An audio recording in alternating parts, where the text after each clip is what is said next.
Hello, and welcome to episode 72 of Friends of the Show. I am Stephen W. Skinner, and this is my podcast where I chat with some of the coolest people from the world of online internet. This week's friend is Toronto comedian and actor Tom Henry. Now, Tom is one of my favorite comedians ever. I was there for his very first set, and I will try to be there for his very last. We chat about all he came up from Toronto's comedy scene, his big breaks, his comedy album, Tom Henry Kills, his comedy special, 66 Jokes, and a lot of other stuff Tom doesn't want to get into. I am very excited for you to hear this one. Tom is just so funny and has been forever. This is one of my favorites, and you must check out all of Tom's stuff. Now grab a pair, and please enjoy Friends of the Show, episode 72 with Tom Henry. Is it buttery? Oh yeah, this sounds professional. The only thing is, these are actually extremely cheap, and sometimes I use them on phone calls, and then they just stop working all of a sudden. They crap out. They crap out. You know, that's the problem with cheap stuff. They were $3. Ooh, that is incredibly cheap. Yeah. You gonna plug where you got that? Um, No, you keep it a secret. That's fine. All your tech deals, your tech warehouse that you yeah, go I to. can't tell you where to get $3. $3. No, it was one of those. It was like that Japanese place that looks like. It doesn't matter. No one needs to know. But I think the sound levels are great. Okay, well, if these crap out, then I'll just unplug them. Yeah, you can go back to the A version. And you'll have to explain to your listeners why there's a bit of a sound difference. Oh, I love doing that. I love putting a little interstitial part up top that I didn't need to put in just to let everyone know that there was audio quality issues. There you go. I'm just going to stop here for a second just to let everyone know. Tom had to unplug his $3 headphones. And you'll know the part when it happens. Just you'll notice when it happens. We don't address it in the moment, but just wanted to let you know right here. Yeah. Up top, before we get rolling, I don't know, kind of already rolling. I'm more chill on my intros in this new version of the podcast, Tom. I like it. A little bit of an ambush. A little bit of an ambush, sort of Like more. maybe this already started. Like, yeah, we just got going. We're already going. We're rolling. It's I forget who does. You remember that Chris Hardwick guy? He used to be huge, and then he got canceled. He did that. I remember him. Yeah, he did that great, and then he disappeared. But he was the master of, like, he would be rolling right up top, and he would just like get them, and then like 5 or 10 minutes in the podcast, the people are like, "Are we recording?" And he's like, "Yeah, we've been going, baby. We got all that stuff." Marin about does your it. kids." Marin does it, yeah. But I think people are a little bit more guarded now about. They're still. It takes them a while before they lower down their guard. So we'll see when that happens. Marin, WTF? He was my first big podcast. What about you?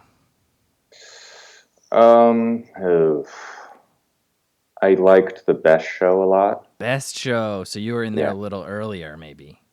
I don't know. It's hard to say. Same Maybe. early-ish podcast era. Best Show. With Tom, so you're a friend of Tom. I'm not officially a friend of. I don't really get into the fan stuff. Okay. I don't really like feeling like a fan of things. Right. Yeah, I get that. But for your fans, the Henry heads, shout out to them. The other friends of Tom.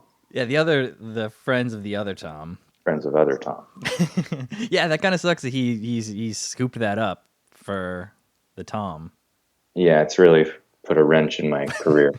Put a big wrinkle in your relationship, and maybe part of the reason why you're not a friend of Tom officially. Maybe one of the reasons I don't have fans. Yeah.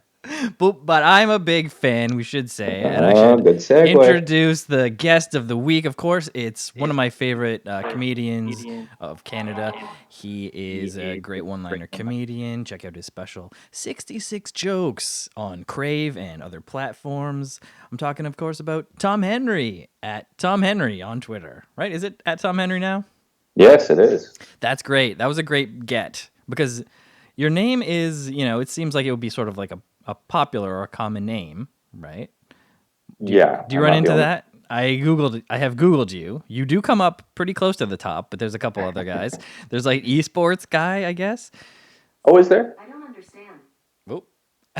Yeah, there's an esports guy from England that I checked out, and there's a guy who draws cards like nature or Oh, I don't know if I've seen. I always saw there was. I think the mayor of Fort Wayne, Indiana, or something like. yeah. It asked me to clarify if I meant the mayor of Fort Wayne, Tom Henry, mayor of Fort Wayne, Indiana, and a lot of great questions about him come up. Like those people also ask, like, Yeah. how long has Tom Henry been mayor? Is Tom Henry still alive?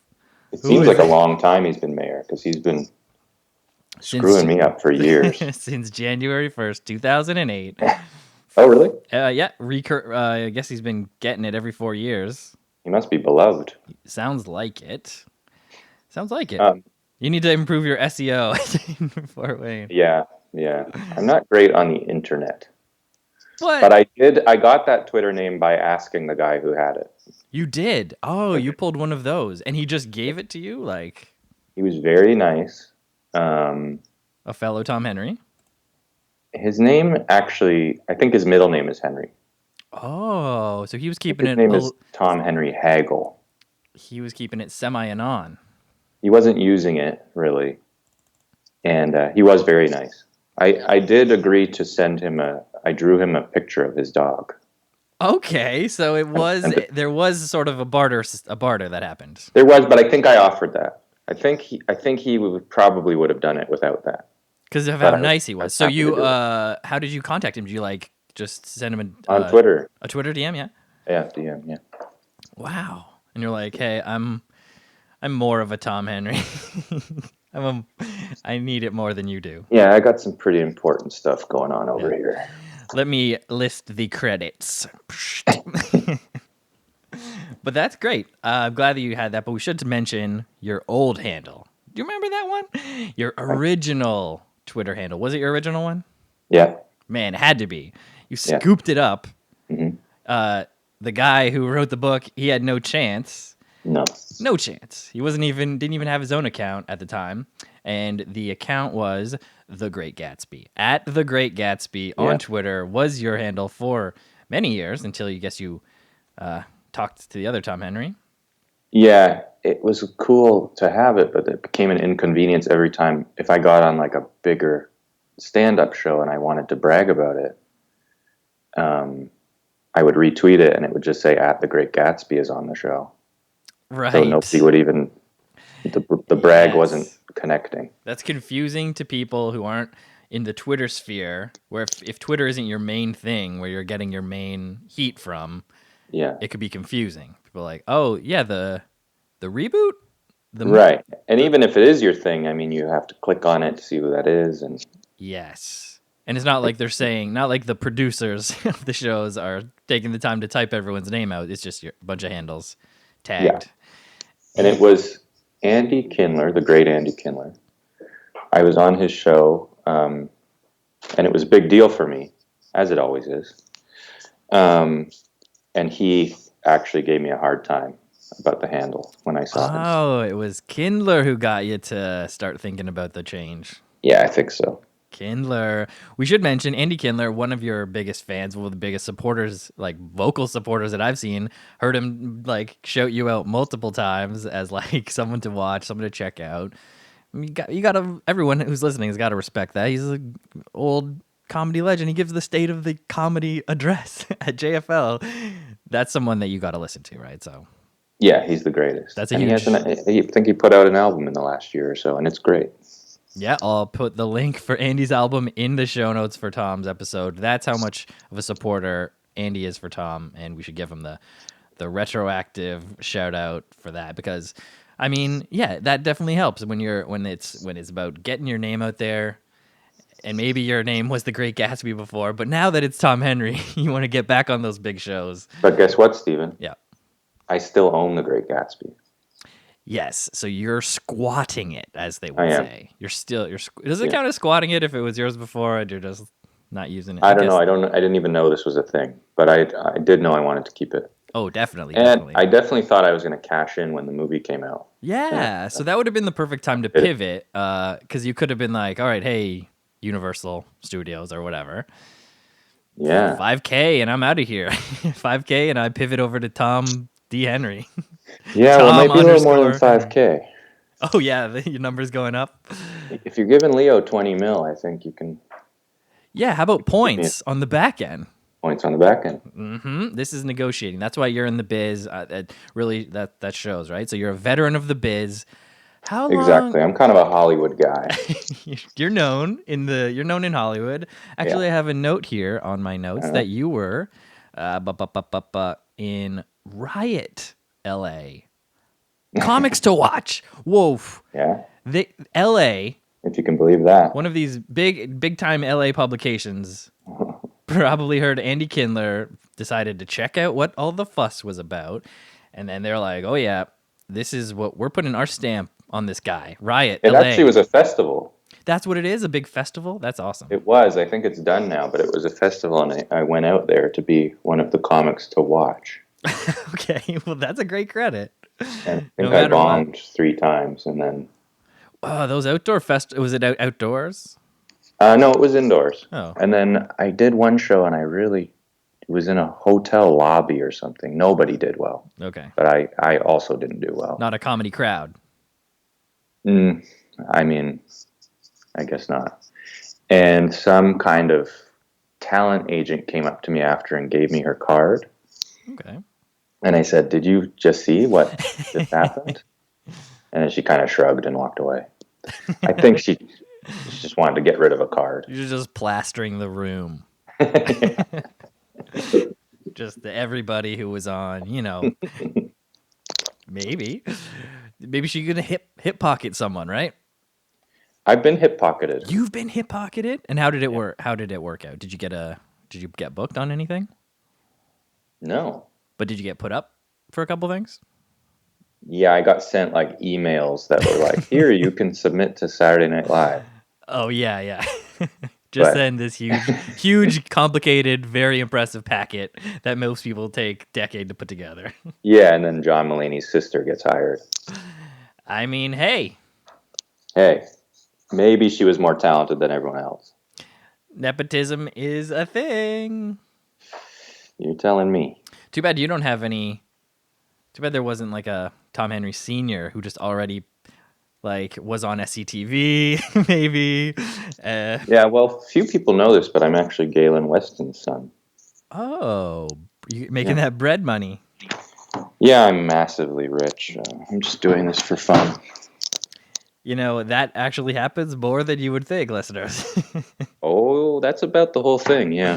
That's most of it. A lot of comedy spaces, these struggling artists, secretly not struggling. Yeah. Or struggling in their own way until they decide not to struggle. There's usually a reason they can afford to go do nothing but open mics. Tons of open mics are like, yeah, if I don't do 10 in a week, just doesn't feel right in the loft. The vibe is off in the loft. So I would like to take you way back to when you first began comedy. Oh, wait, should we? Is that what this podcast is? A kind of a retrospective? No, well, the beginning part, we do the WTF, like Mark Maron. Who are you guys? Where are you from? Who are you guys? My instant concern is that nobody cares. Right, yeah. But I'll do it anyway. Yeah, it's just sort of the format of the show. we just gotta check these boxes. Well, I don't want to mess with the format, but I want the listeners to know that I know you don't care. And you're uncomfortable. And I'm uncomfortable, but maybe you'll get something out of it. But twist your arm, Okay. Here we go. Let me take you back. 1980 something. Back at the Comedy Store. So, where are you from in this great land of ours? I'm from Toronto. Toronto proper. Born and bred. Yeah, I'm from around Greektown, sort of Riverdale area for any Toronto people. Yes, we love the local refs. Yeah. I want to give a shout out to any local institutions. Asteria, best spanakopita in the world, I've heard. Whoa, in the world! Boom, Michelin Tom Henry rating. Sorry, did I say Asteria? I meant Athens. That's Athens. Oh, so. But Asteria is the best souvlaki. I think I have been to Asteria, but not the other one. There's also more than one Asteria. You want the Asteria closer to Broadview. Oh, I probably went to the wrong one. Yeah. There's one over by Pape, but that's not. There's also Astoria, which isn't as good. Oh, maybe maybe I went to that also. Maybe it was that instead of the other one. It's hard to tell. You're all over Greektown. All over Greektown. So growing up in Greektown, Yeah. barefoot through the streets, dodging shards of plates Yeah. because that's what they smash the plates. And so you grew up in Toronto proper, and then what did you think you were going to be before you decided to be in comedy, or was it like a lifetime thing? I thought I was going to be a filmmaker, like a serious director. Okay. I wanted to be like Paul Thomas Anderson. So the arts still called your name. Yeah. My family's kind of arty. I think it was always going to happen. Oh, that's good. So so it was the nature and nurture combined. Yeah, although there was a time in my early 20s where I thought I might be a professional poker player. Right? Was that during the craze? Yeah, it was pretty near the boom. Yeah, the boom. The early 2000s ish. Like late. Yeah, I don't know. Probably. It was definitely after the movie Rounders came out. Yeah, it probably was early 2000s. Yeah. Kind of World Poker Tour. World Poker Tour, all like the channels devoted to just showing poker all the time, and they were playing it on like TSN, like it was a sport to be watched all the time. I mean, it's a great thing to throw on like between 2 and 5 a.m. or whatever. It was amazingly entertaining until it wasn't, and now I can't even imagine watching it. Yeah, exactly. When you're in it and it's exciting and you know what's going on, edge of your seat. This is big money action live. Obviously, everything was live. It's exciting and it's good, and you're sort of learning, right? You're like, oh, right. I would have made the re-raise there. Yeah, and you can sort of talk yourself up. But now it's like, yes, so saturated. Nothing is exciting. Like even just like the World Series of Poker final table, it's like, Sounds kind of like what's happened to stand-up comedy. Uh-oh. Go off, son. What has happened to stand-up comedy? I guess we should address the elephant in the room, which is the global COVID-19 pandemic, which we are currently in and living through. And how has that affected your job and industry, Tom? Oh, well, I just meant more like before, when you said oversaturation. Right, yeah. So that happened. Much like poker, there was these few tournaments. They felt like big deals. Yeah, and then now a bunch of like whole tours have popped up. Yeah, now it's like everything is a big deal. So many or a tiers. Small deal. Yeah. So stand-up's kind of same. All these specials came out. They're not really special anymore. Right. So there's a saturation. It was the streaming, the advent of streaming content requirements. Yeah, and then I guess everybody on the internet wants to be funny or is funny. Yeah, I guess a lot more people who maybe were just like funny in their day-to-day life are now sort of been like, I can just like post it. Oh, all of a sudden I have 50,000 TikTok followers. Yeah. And then like stand-up culture really came into the mainstream. Every show, it seemed, was about some kind of stand-up. And all the podcasts about doing it. And then I guess everybody just learned like, I can just do that. It's actually not a big deal. I just show up to an open mic and Marin exposed all the secrets. He ruined us. All it takes is like grinding it out for years at open mics, refining your talent, finding your voice. If you just do that, you can. But I do think like everybody who used to maybe want to be like a famous actor, for instance, right, realized like, that's actually way harder. Like, I need to get headshots, and then I need to try to get auditions, and then I need to get hired in an audition. Yes. Why don't I just go do this thing where I can just go right on stage and pretend I'm already huge? Yeah, just act confident. Yeah. Maybe some rep will be in the audience, give you their card after the show. Even if it wasn't that hot. Put you up for that Quest Trade commercial. Send you an email about an SNL package. Send you an email about Is that how it works? So you get an email about... You get an email that everybody else is getting. Right, it's like a mass email. But it's like, you can only get this because you have a Hollywood manager. Right. So does the manager gets the email and they forwarded the email to you. Yeah, exactly. But it's sort of focused to your niche. Like you'd be like... guy, right? It wouldn't be putting you up for something like against your type? I think it was just, there was a time when I was being kind of hip-pocketed where I would just get sent these emails all the time. Here, the Daily Show's looking for a new correspondent. Wow, that would have been great.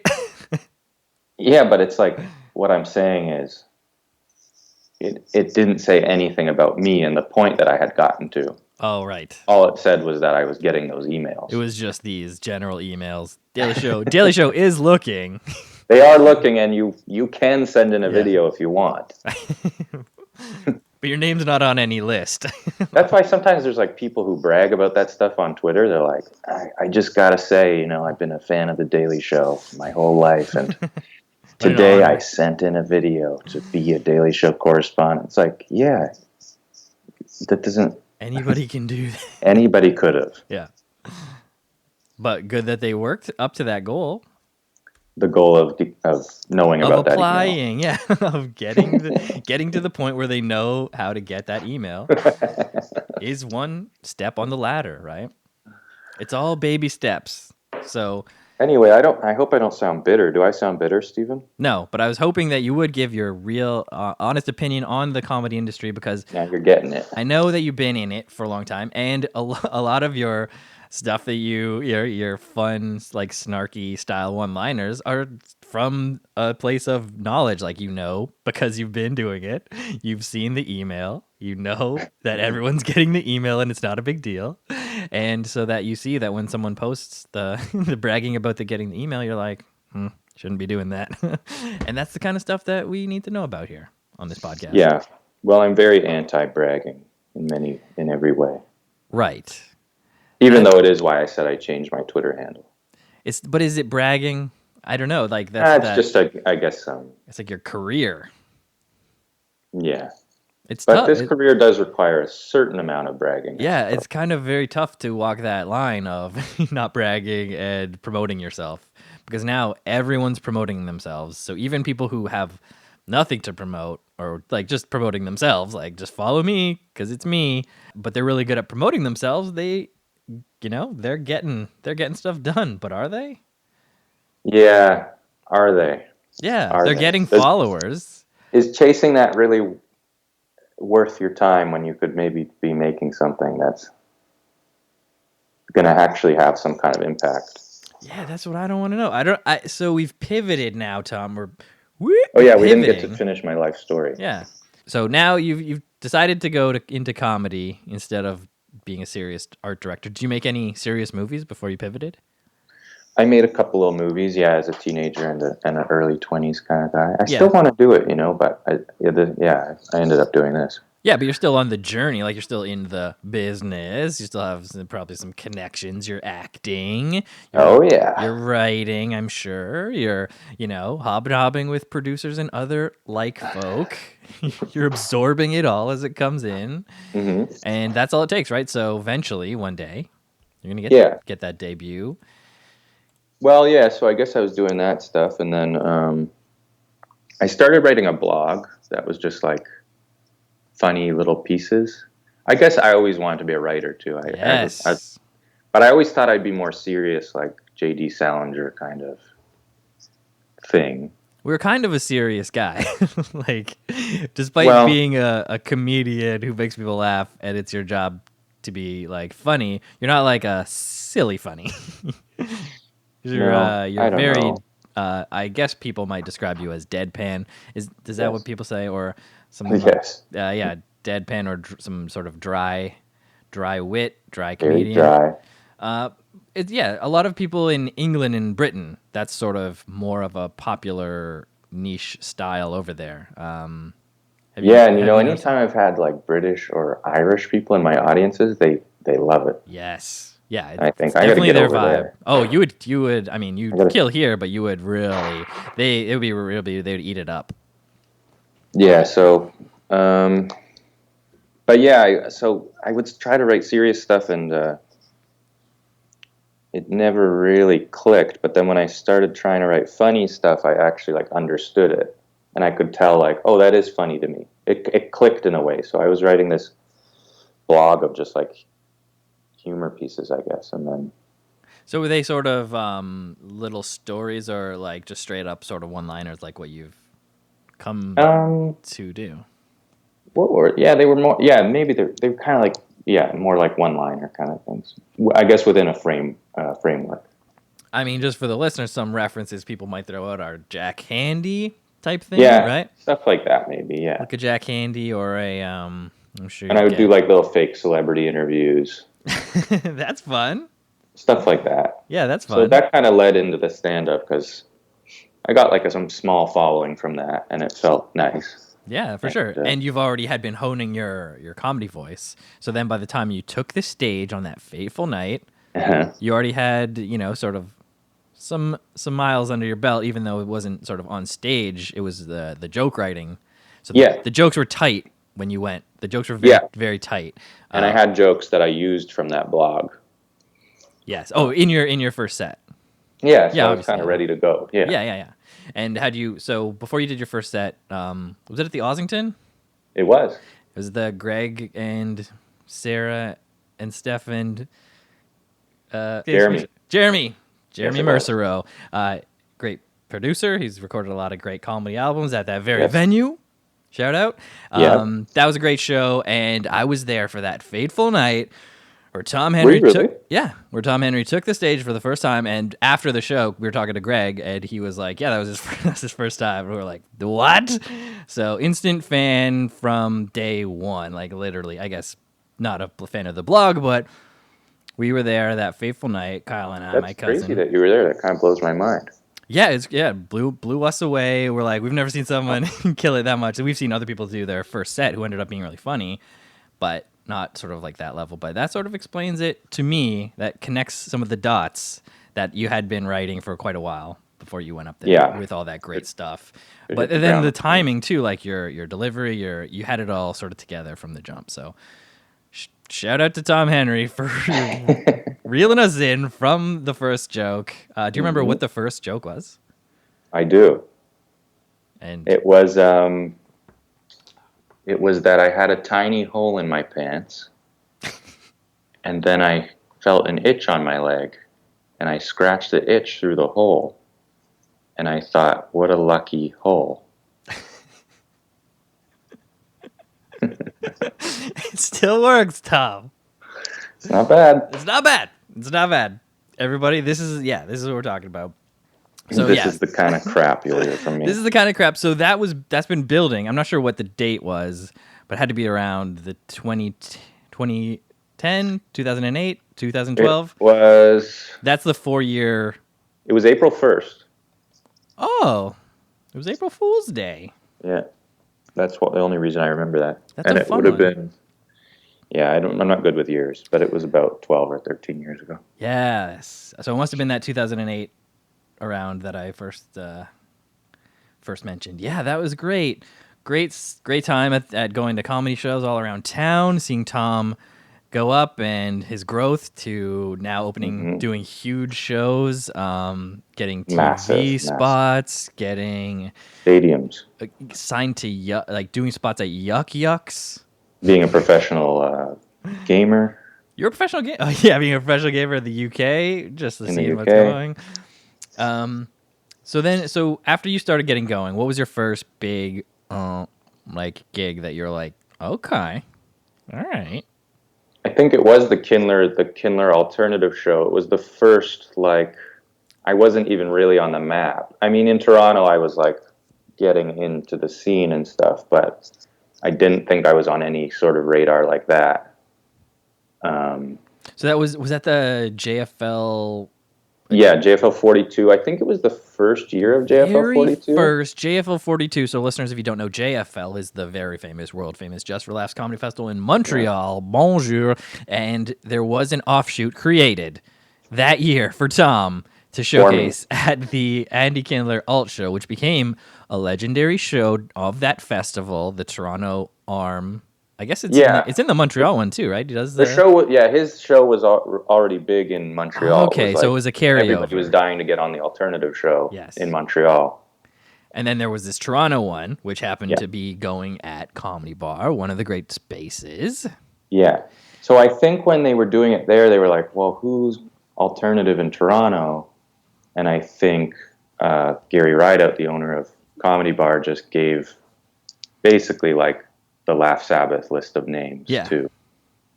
to Andy, and Andy watches the videos and picks people. That's great. Yeah, so Laugh Sabbath, we've definitely mentioned them on the podcast before. Great comedic institution of Toronto. All of our favorite comedians have come from there, and it's just some of the best comedy. And they had the Bill Burr, Dave Chappelle. These are household names coming from Laugh Sabbath, and they have their legendary show that ran forever in the little tiny fun space, the Cabaret. It actually started in other places, but yeah, it ended up there. Right. So was it at the Rivoli before? What was it? Where was it was at the Rivoli when I started doing it, and I went to a few of the Rivoli's shows, but the main spot where I was like a regular was at the Comedy Bar.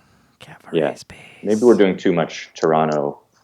What are your listens like? Are they international? Yeah, they're international. Everyone, it's a great mix. Some people from Finland. Okay, let's talk about some local Helsinki spots. What are some good Helsinki spots?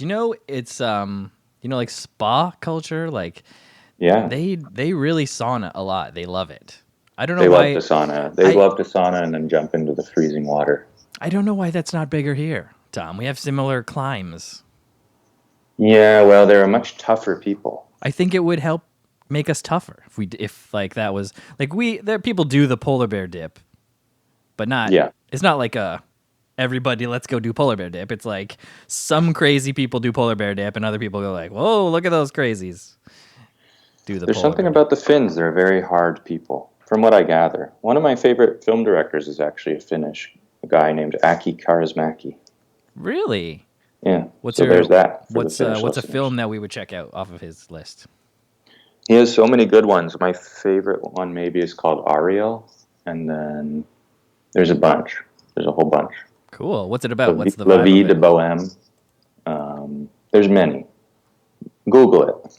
Yeah, Google it. And I'm sure our listener... they're all great. Sorry, I interrupted you. No, it's okay. Just giving a shout out to our Finland listener. Oh, there's only one? Yeah.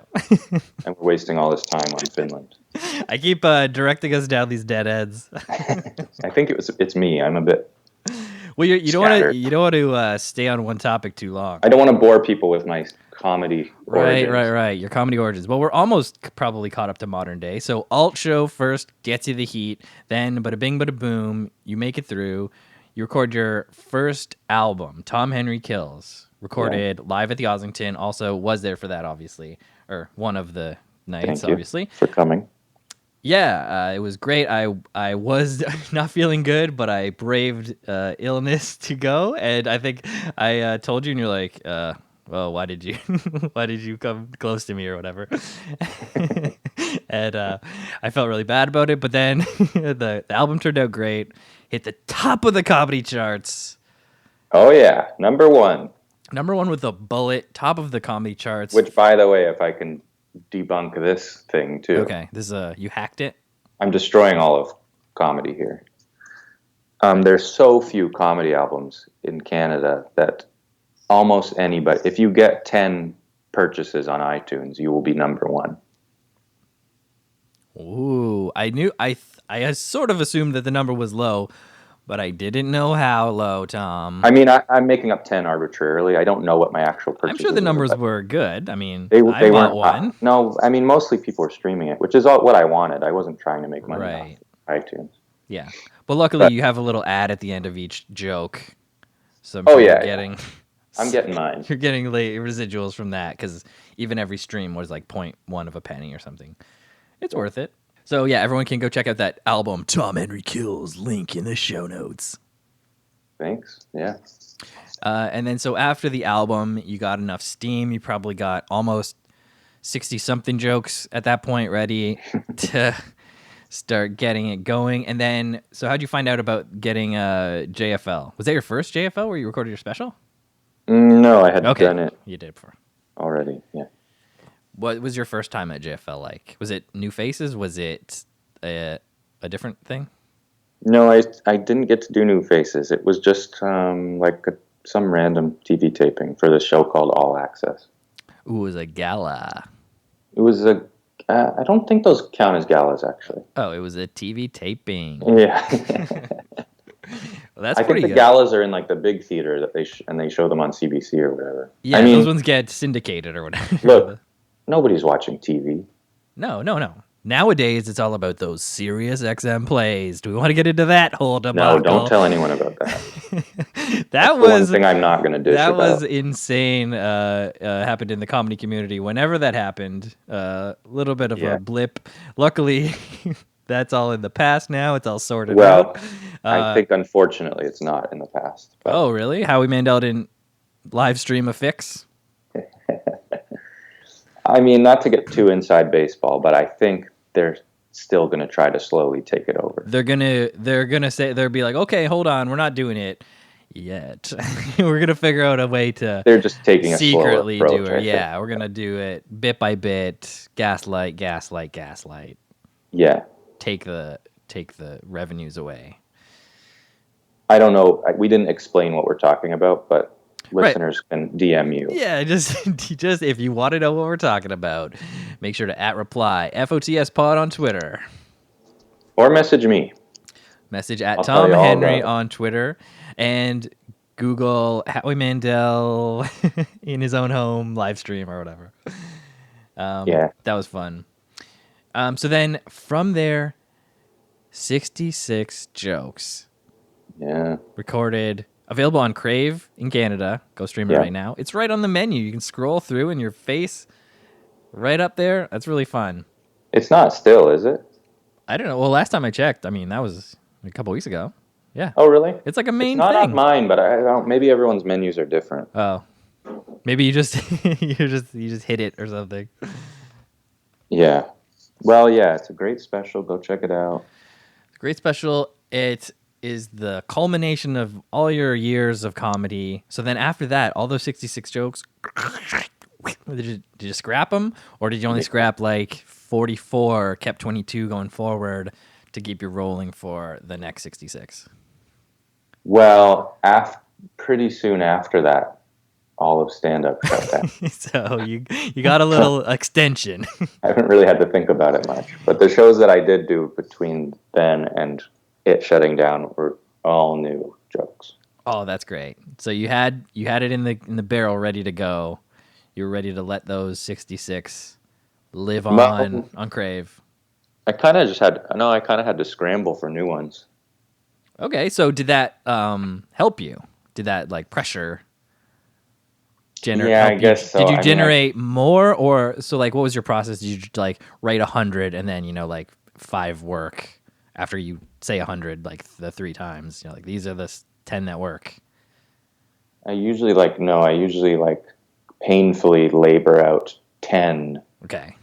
And then maybe 3 work. Right, so they're already tight. So you're already at the 10 of 100. You thought of 100, but you didn't write them down. But you wrote down 10, and then of those 10, you look at them hard. No, I didn't think of 100. I don't know where you're getting 100 at all. Sorry, you think of 10 straight up, 10 amazing jokes, and then you whittle them down to 3 ones that you can try. No, I try all 10. Okay, got it. And maybe 3 work if I'm lucky. Right. I mean, if we're talking baseball. Hey, that's an all-star. That's a great player. Depending on how your defense is. But I guess, what would that be? Your ad-libs, your off-the-cuffs? Crowd work is the defense. Crowd work is the defense. Destroying a heckler. Yeah. Do you have to do that? You kind of have to do it when you do like club shows. Right, like you have to. Yeah, because it's such a different crowd. When I started doing Yuck Yucks, I didn't do that much crowd work, and I quickly had to learn how to do it because you'll do some show in Pickering, another local reference. Yeah. And you tell like your first joke and everybody hates it. And you're like, well, that was the best joke. Yeah. And the rest are the same, but worse. Yeah. So instead of that, let's talk about this lady. Oh, yeah. I would often do 20 minutes of not telling another joke. Yeah. So you get that vibe that you have to switch gears, do a 180. away from the material towards, because you're obviously very smart, quick on your feet. You're very good at that. But I haven't seen too much of it because usually your material, it does great. I haven't seen you in Pickering. I gotta get you. I gotta get out to You these. got to come to Pickering. Got to get out to the bringer shows and see you sweat it out for the angry crowd. Yeah. So that's when you need to turn gears and develop that, sharpen that. So that at Yuck Yucks is where you honed your heckler defense ability. Yeah, that's right. That's true. That sounds pretty good. And now you think it's pretty good. You'll be able to handle most shows. No problem. Oh, now I destroy them. You destroy hecklers. Yeah, You all don't those post videos about are it. like- You don't post. That'd be bragging, right? But Not a bragger. don't see many Tom Henry destroys hecklers, but believe me, the hecklers are still destroyed. They're in a ditch somewhere. Parts of them. Yeah, exactly. All right, very good.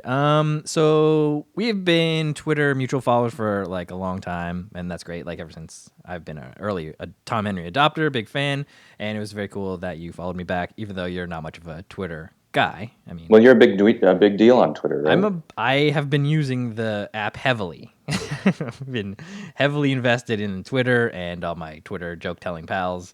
And I appreciate your that you haven't unfollowed even after your pivot. So you're a part of like what is it? Comedy Twitter? Is that a thing? Well, I post jokes. I try to post jokes on Twitter multiple times a day, and I have gravitated to others who are similarly inclined. So we're posting our jokes out there, sending our jokes around to the gang, being like, so you have a little Twitter gang. Yeah, Twitter gang. So a lot of them have been on the podcast, and it's great. That's a great way to get people on the podcast, and a reason why I started it, so I could meet them over audio and speak to these people and be like, okay, that's what you're like. Yes, that makes all sense now. So then how many people would you say are in this gang? Oh, geez, I don't know. It expands and contracts. Some people get canceled and drop off. Oh. Some people appear new and are just really great and amazing, and they get adopted into the community, like all of the same friends. They're like, yep, this person's good. They're in, and they get added pretty quickly. But basically, it's like, having friends on Twitter who, you follow each other, see each other's jokes, and if it's a good one, maybe toss them that retweet. Okay. I'm curious. I just don't know this world very well. Yeah. I've been on Twitter for a long time, but I always wondered, I guess there's something called a Twitter comedian? I guess, yeah.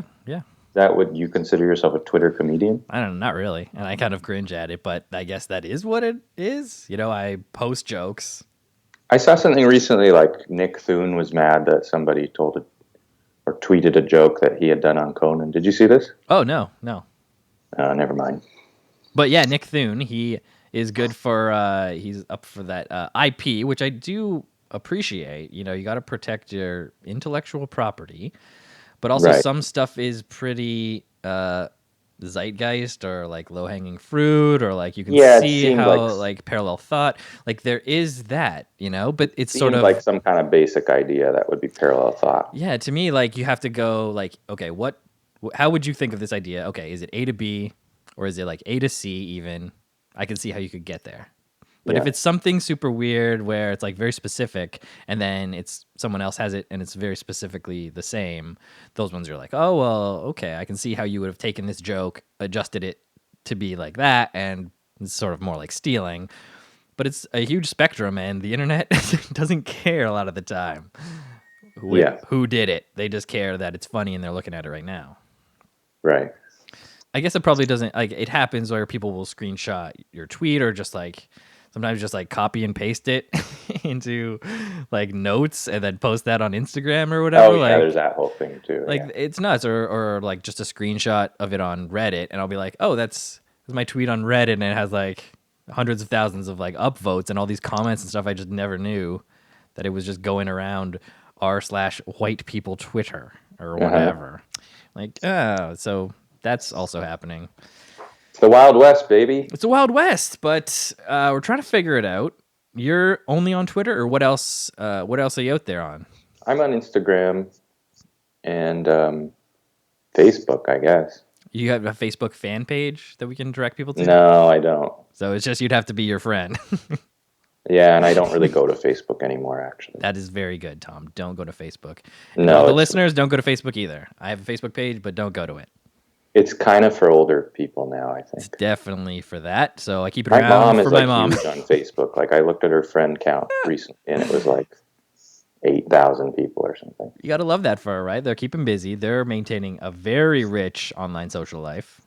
Sure. That's the same thing. Like if she had a podcast, she could probably get a lot of people on. Yeah. Yeah. Also, you had a online talk show. That's what you did that was your online streaming thing, and it was on Twitch, right? You did on Twitch? It was on Twitch, yeah. So Another thing I know nothing about. Well, I guess you're the second biggest Tom Henry on Twitch. On Twitch. Because the esports guy obviously is the other Yeah. one. So how did that work? Because I was thinking about doing some of these on Twitch. Like it would be so people could watch it on Twitch live if you wanted, and then the podcast will come out whenever later. But you could do either. Yeah, well, we chose Twitch because we wanted it to look cool. Mm-hmm. So everybody was doing like Instagram Live. Yeah. Or like Zoom, like just using basic things. Yes. And we wanted to find a way to just make it a bit more like unique. So right, not too many people were doing on Twitch. Yeah, that's true too. But there was this like program you could get. I can't remember what it's called. My girlfriend actually was like more into this stuff than me. But you could like, when I had guests on, they showed up like in a circle. It just like looked cool. It did look good. And you could just do different stuff. We could put in video segments that we had taped that week. Yeah, you could share your screen. More like sort of classic TV talk show. Yeah, that is good. So you had your planned live segments. You had pre-taped segments that you could throw to, and you could just like share the screen, and everyone could see it, and then talk about it after. And the chat, you have a chat, right? Like Twitch has a chat going, so you could theoretically, I don't know, have people ask questions or whatever. Yeah, which I was doing a little bit of. It's kind of hard. I see these streamers with their like 4 monitors, and then they got the laptop and their phone in front of them with the chat and the streaming box. And it seems like it can be as complicated or as simple as you want it, I guess. So I think like the internet is the first thing where I feel old. Yeah. Because, I grew up just with cable TV, and when every show like at some point started involving the audience and like you can tweet in and we'll answer the I was like, don't do that. I don't want it to be interactive. Yeah, I don't know. I don't want this to be about what Donna wants. Yeah. I want it to be just about what you wanted to make in the first place. Yeah, and Donna's just asking some question you guys would have written anyway and asked. Yeah, just but you're just doing it to pander to everybody. But Donna is going to tell 3 friends about it, though, and tweet about it. Donna's going to be pretty excited. and isn't that part of it, though, right? Like, imagine if, your favorite show quote tweeted you, or you saw your tweet on Ellen canceled at the time of this recording. It's fun. So I understand why it came up. I guess it was sort of like started with the Survivor era, reality television, slippery slope, right? Well, not to get too into this because I feel like it's all I talk about, but I've been rewatching all of Survivor. Really? From season 1? From season 1. I started in first lockdown. I'm now on season 31. Oh my God. I'm obsessed with it. That is wild. By the way, if you watch it or if anybody watches it, don't spoil the last 9 seasons for me because I haven't seen them yet. And I'm serious about that. I'm very spoiler averse. That's great. But you can see, we just got to the seasons where they start taking tweets at like the finales and stuff. Mm-hmm. Because that's so I have sort of noticed. I'm like, how much is it like the audience can vote people off now? Like, I haven't checked in, but I don't know. Oh, gosh. I'm sure they'll fucking do that. It's crazy how Probst is still going. He is ageless, truly. Probst is a god in my eyes.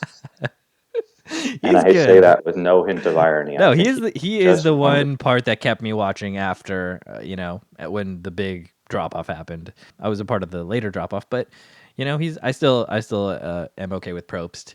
The other guy, the other creator of Survivor, Mark Jacobs, is it? Mark Burnett. Mark Burnett. Yeah, he's bad though, right? He basically got He Trump was in. president. Yeah. Yeah. Nah, so, you know, things are good. You get Probst. Things are bad. You get Burnett making enough money to put Trump in a place where he's president.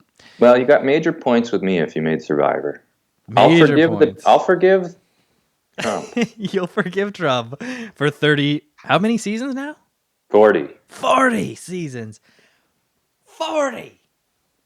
Wow, that is a lot. It's a wonderful show. That is a lot of immunity idols. Oh yeah.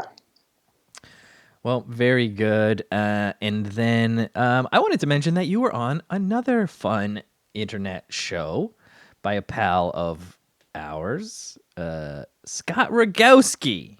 Oh yeah. You were on ISO late night. I watched your clip. You wore a Ryan Leaf jersey, which is fun because he's like a Scott is like a jersey and vintage clothing connoisseur. And well, that's Scott's jersey. He had it sent to me to avoid shipping costs. He's playing the game. Yeah. So he assumed I would be in New York at some point. Little did he know global pandemic. There would be a global pandemic. He didn't know. So now it's basically my jersey, which is one upside of this whole thing. I mean, yeah, it looked like a decent jersey. Well, definitely vintage. Yeah, actually, I don't wear football jerseys. But you are a New York Giants fan? No. That shirt I have? Yeah. You are very observant. I think we talked about it. It sticks out in my mind. Because I am a Giants fan, so I like keyed in on that. I was like, oh, that's a cool vintage. I really like the... Did I tell you why I actually bought that shirt? No, I think that might have explained or might have cleared up that you're not a Giants fan. So I have a blue Giants t-shirt for everyone listening. And I bought it because when I was a kid, my favorite movie was Tom Hanks' Big. And in Big, Tom Hanks wears this blue Giants hoodie. And it's the same. It looks like the t-shirt version of the hoodie. Nice. So that's why I bought it. But you still need to get that hoodie. Yeah, maybe someday. Yeah, that's a bucket list clothing item. Yeah, true. So you were on that, and then acting. You do acting. You do it, right? I'm not gonna mark Mare in your IMDb, but I do have it open. Oh boy. And I love how you're credited as self on Tom Henry 66 Jokes. You get double credit. Writer, 1 credit. Self, 1 credit. Yeah. I mean, that's pretty sweet. It's great to just be yourself and get a credit for it. That is great. And you're known for this specifically. You're known for Tom Henry 66 Jokes 2020. Oh, that's the known for? Yeah. It's a mini bio. That's in your mini bio. Okay. It's good to know this kind of stuff. I mean, I'm not going to go pro to see your agent, publicist, legal, and company contact details. IMDb, I guess, just does that for you. Yeah, I guess they summarize it for you. And do you ever, Wikipedia is another story. I feel like, you ever see people who clearly wrote their own Wikipedia? No, but yeah, that would be interesting. It's like some nobody, you got to be a pretty middling person. Yeah, but then they have a Wikipedia and it has way too much detail. Lots of very meticulous linked references at the bottom. Yeah. Like in 2004, Henry ate a sandwich and he really liked it. And so on and so forth. Great stuff. So acting. But what else? Yeah. I'm trying to get to, you were in something that the listeners might know, Umbrella Academy. I was. You were in it. I'm in it. That's exciting. I saw a bunch of 2 episodes. I saw a bunch of Instagram pictures of you on Umbrella Academy. Scroll through my feed whenever it came out. Back when everyone was very excited for you. Filmed in gorgeous Hamilton, Ontario. Current location at I am in right now. Why do you say it was filmed in Hamilton? Because it was a lot of very... Oh, some of it, eh? Yeah, I guess you... Okay, mine was not in Hamilton. Were you flown to the U.S. or something? That's pretty cool. No, Were you just in Toronto? It was just in a studio? studio? It was in Toronto. Yeah. A lot of it was filmed in Oh, okay. Hamilton, like iconic Hamilton spots. Gage Park. Hamilton's a big film-centric spot. But I guess a lot of the key buildings, like the Umbrella Academy itself, is like a main Hamilton Oh. building.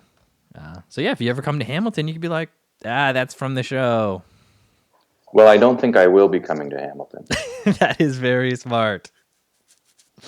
No, Hamilton's a great town. Hamilton is okay, but yeah, we should not be going anywhere currently. If you ever want to get stabbed with a beer bottle, Did that that's your happen to you? town. Do you see someone that happened to? No, it just seems like that kind of place. It definitely Am I wrong? no. A guy in a Tie Cats jersey. Yeah. Tie Cats, no, not a jersey, just like a grubby sweatshirt. Yeah, right. Grubby Tie Cats sweatshirt. Not a jersey. No. Not a jersey. Or if you're really cool in Hamilton, you have like one of those bomber jackets. Yes. With Tie Cat. Mm-hmm. A lot of people do. Yeah, I did that. I did a scene with Mary J. Blige. Ooh. And it was very nerve-wracking. Right. But she was nice. She was nice. You nailed it. And she was very small. Okay. Much smaller than you'd expect. And she was very cold. Like when you shook her hand, or? No, she was feeling very cold. Oh, she was just chilly. They were trying to warm her up. Right. Yeah. Can we get her a Tie Cats bomber jacket? Yeah. Can we? But it was kind of like being the nobody part on a TV show is terrifying because you have to get it right. Yeah, you're the nobody. Or else you're wasting famous people's time. Right, and their time is very valuable. And they can get it as wrong as they want. Right, we'll go again for Mary J. They can take all the time they want. But if you screw up, you're really not doing your job. Is someone going to talk to you? Is a PA going to come over? I've heard of people being fired from parts like that for not nailing it. Wow, like they have someone ready to go on standby. And you don't know how that would work. Yeah, I guess they'd have to find somebody else. Mm-hmm. Well, we can get Mary J's coverage and we'll just we'll work around it. Yeah, maybe so. Maybe so. Like in those situations.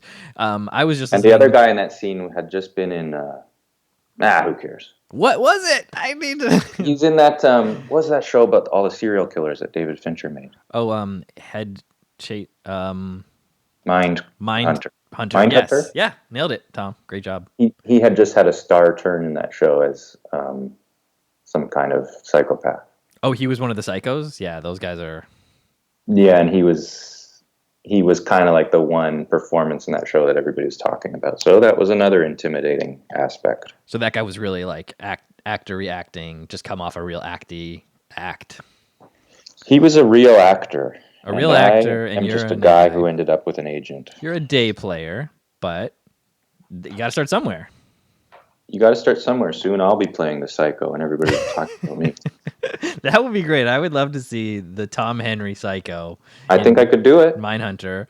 Hey, you got to just find out. You got to get your agent to send you that guy's sides from Mindhunter.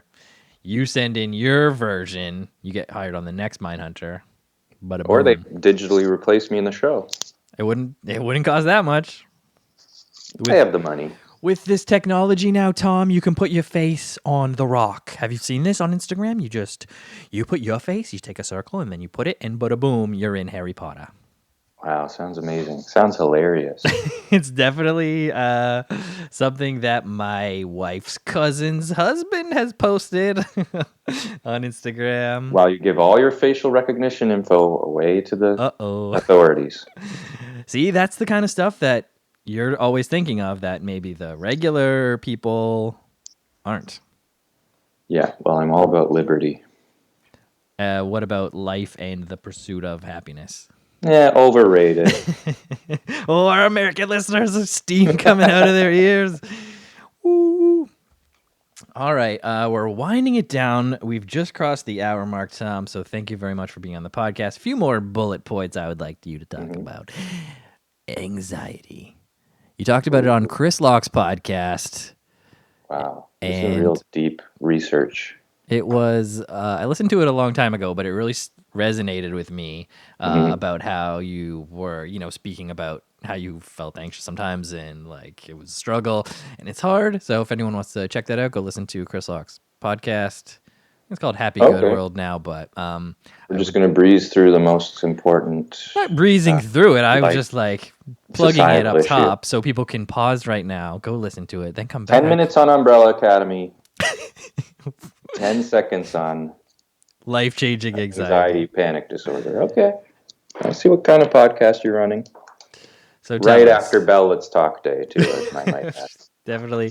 Yeah, Bell's donating 1 cent for every time we say Bell Let's Talk on this podcast. Bell Let's Not Talk. Oof, Bell. So anxiety. It sucks. It's bad. Yeah, it's bad. It's bad, and but you have fun jokes about it. Do you have is that sort of a one of the ways that you've been dealing with it? Oh, I guess so. I mean, I don't think that deals with it, but no, I guess not. I guess it doesn't at all. I guess maybe it helps to bring it to the forefront. You got to stay on top of it. You gotta make good choices. So it's a daily thing. Drink a lot of water. Yes. Get enough sleep. People always say that, get enough sleep. I don't really get enough sleep. You don't. But it does help. So if you wake up refreshed, it's good. But there's no way to really control that. You got to stay away from, like getting your mind shaky. Yeah. Yeah. No one likes a shaky mind. Yeah, I can't drink caffeine. Oh. I always just, in my mind, I just assumed that you were like a coffee guy. But because I'm bouncing off the wall all the time? No, I don't know. Just like it seems like I could just picture you, walking down Queen Street. You got your toque, your mitts. You just pop in, you grab a coffee, but I guess it's a tea. You grabbing another hot beverage? I'm not even that big on hot beverages, to be honest. Wow. Tom, this is the story of my life up until 30-something. I was anti-hot beverage all the way up until I started drinking coffee in my 30s. You only got into coffee late? Yeah, got into coffee late. Now I drink a French press every day. Here's my question about coffee because, I mean, is it really helping you through the day? Actually, yes. And I didn't even realize how much it was until I started drinking that French press. It was during the global pandemic this summer, and I would just have so much energy for the whole entire day. And I didn't realize it until I didn't have it. Then I was like, oh, that's what was keeping me from, crashing at 1 o'clock or whatever. Just loaded with caffeine for hours and hours. Yeah, I always wonder because I'm generally very tired. And I always think, I wish I could be one of these coffee people and just not be tired. That's the thing. I thought that it just made you less tired. It would the caffeine just bumps up your energy levels. But what it does is it dampens your tired receptors. So you just don't feel the tired, but your body is still tired. Like your body's still the same level of tired. It's just that your brain is like, caffeine. Sounds like a magical sort of nightmare. How did they figure it out? What is it like? You pick the bean, you then roast it, then you grind it, then you put it in water? Well, at some point, they're probably just chewing on these beans. I guess, yeah, it's probably a step, an iterative process. If you want to get into the whole history of the world, then... This is not the podcast for it, Tom, I know. But I do like coffee, and I'm glad to clear up that you do not. But it is bad for anxiety. Did you figure that out at a certain time? You're like, oh, if I just don't have coffee, it's a little bit worse. Yeah, it gives me heart palpitations, freaks me out. Yeah. Look, anxiety's bad. It seems like everybody's getting it these days. Does it seem like that? Is it that everyone's getting it, or is that it's more widely discussed and known, and people are sort of maybe diagnosing themselves more as opposed to where before they might have just been like, yeah, I just got the jitters? Well, yeah, I think that was happening before. I think now, because of the pandemic, probably it's pretty rampant because people have nothing to do. Right. Except dwell on a lot of existence. The ills of being in a global society. Yeah. But if you have anxiety and you're having trouble with it, send me a message. Do you speak to someone? Do you have someone you talk to? Yeah, I have a therapist. It helps a lot. And what's your frequency? I was thinking about it, looking into it. and I am interested in the process. I am doing it once a week at the moment on video. Yeah, it's a video thing. Did you ever do live ones? Yeah, Like before? Yeah. it's better. It's live, better as live, right? You've done It's both. nice. It's nice to sob in front of somebody. Right. Because it's different on the screen. It's different. It's like recording a podcast. It's not quite the same. Yeah, I've only done one like live face to face one in my home, and all the other ones have been over the Skype machine, and that one is completely different. You can totally tell that it's different. Yeah, but it's still good. I think no matter what, just getting ideas out of your head by saying them is very valuable. Yes, and just saying them to like yourself doesn't do it. No, Like you have to get it. It's like writing it down. It has to get out. Because with yourself, you'll just get some kind of feedback loop. You'll just go and go. It has to go into someone else's ears, and they have to acknowledge that they have heard and understand you. I think so, yeah. That's very important. So I hope any listeners who have some anxiety brought on by the new fun global pandemic get to talk to someone soon. And me too, because that would be nice. Yeah, we all need it. I think everybody should do it. I think it should be a human right. Do you think the government should cover it? I agree. All right. Very good. What's next for Tom Henry? Is that the next bullet? Yeah. Oh my God. I was like, I'm sure we won't get to what's next for Tom Henry. I'm guaranteed that we won't get to what's next for Tom Henry. But me, I have a little note under here. I would love to see a Tom Henry long bit. I believe it can be done. I'm not trying to tell Dylan to go electric here, but I would like to see what that would look like.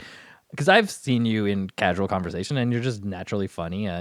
Imagine that you have some very fun stories or even like, just like comedian style, went to the store anecdotes, but how you tell it would be very funny because of your hilarious comedic perspective. Well, thank you. Don't count on it.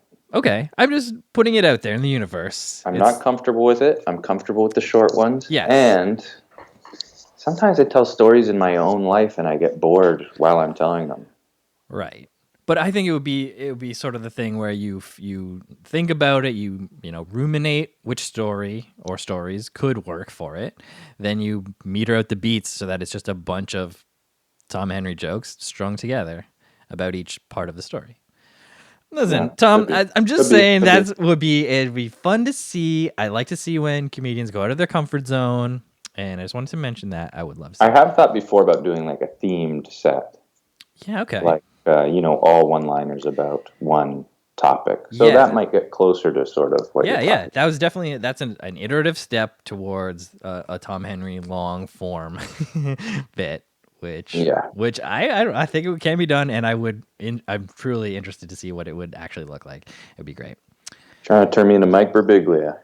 I think everyone should be Mike Birbiglia.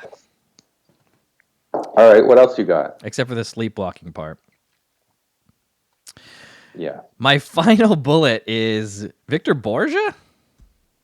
Oh yeah. Because I guess you had talked about him on maybe an interview or something.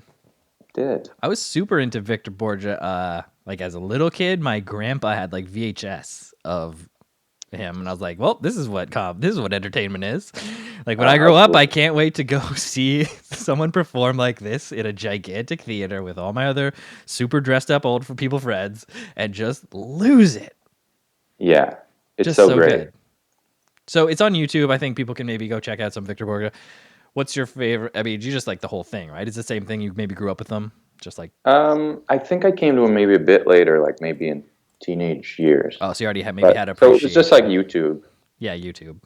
Yeah, and it's just I love like a showman like that.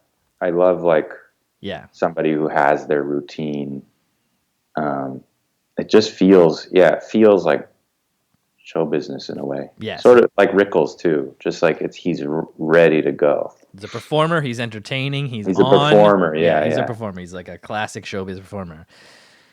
Yeah, and he has his stuff. That's what I aspire to sometimes. Like, I have these jokes, they're locked and loaded, and I'm going to do like a professional show. Yes. Instead of like, I've also done sets where I go up and I'm more like wish-washy, and it doesn't feel as good to me. Yeah, like a loosey-goosey. You're like, I'm just going to go up there and see what happens, feel it Yeah. out. And then you're like, oh no, I should have gone up with my tight, rigid, tight set Yeah. and done it And like I always do. some people are so good at the loosey-goosey, but I've always loved those guys who are like just locked and loaded. And Tom, you're as locked and loaded as they get. I want to thank you so much for being on my podcast. As I turn on my podcast host voice as I wrap it all up. So make sure everyone go check out Tom wherever you can. Follow him on Twitch. Follow him on Twitter at Tom Henry. And you follow at The Great Gatsby too. He's still got it. Yeah. Even though you took the profile picture down, you could put up whatever profile picture you wanted on there. You never know. Maybe I'll start live tweeting the book. You would have the all right to, right? Because it's public domain. Oh yeah. A lot of crazy stuff comes out every year on public domain now because of how much more art has been produced in the last 60, whatever it runs out, 60, 80 years. It's pretty cool. And now there's like websites you can see what stuff is coming up to be public domain. You can get your parodies or whatever ready. Ooh. Yeah, definitely good check that resources. out. Definitely check it out. And there's also a great resource where it's like all public domain art is available, like the Met's Common resources. So you can like download famous paintings and like scribble on them or whatever you want. Just a few great resources that I found recently. For the Sounds like a blast. So if you're on the internet looking for something to do, go check out tomdhenry.blogspot.com and The blog. check out I the don't blog. do the blog anymore. You don't do it, but yeah. I mean, I last guess it's still updated there. Sunday, January 8th, 2012. 2012. All right. Haikus. Yeah. He swims. I hang on. My savior in this great flood. Ponytailed man. There you go. More great stuff like that from Tom Henry, surely to come. Check out his album, Tom Henry Kills. Check out his special 66 jokes. Check out all of his clips on the internet. And check him out when he comes to your town. One of the best, one of my favorites. So happy that he was able to come on the podcast. Tom, thank you so much. Thanks for having me, Steven. All right. And now, if there's nothing else, I will play the podcast theme as we say our goodbyes. This is the podcast theme, and thanks again, Tom, and hopefully I'll see you after the global pandemic. Yeah. And everyone check him out at Tom Henry on Twitter, and that's the end of the podcast, so thanks. Bye. Well, that's it. I hope you enjoyed this week's episode with Tom. He is so great. I deeply recommend checking out his album, Tom Henry Kills, and his special 66 jokes, and seeing him when he comes to your town after the pandemic. And if you're a new listener, wow, thank you. Drop me a comment. If you like, you could check out all the past episodes. Just visit www.stephenwskinner.com or find it on Apple Podcasts, Spotify, or Poddamn. Remember, leave a rating and review, but only if it's nice. Check out all the links in my bio, including the brand new Patreon with bonus friends of the show. Woo! Follow at FOTS Pod on Twitter to find out all about the newest episodes, and follow me at SkinnerSteven on Twitter. Thanks to Ruby Coast for the music. Thanks to Kylie Davidson for the theme. And thank you so much for listening. I am Stephen W. Skinner. Have a great one.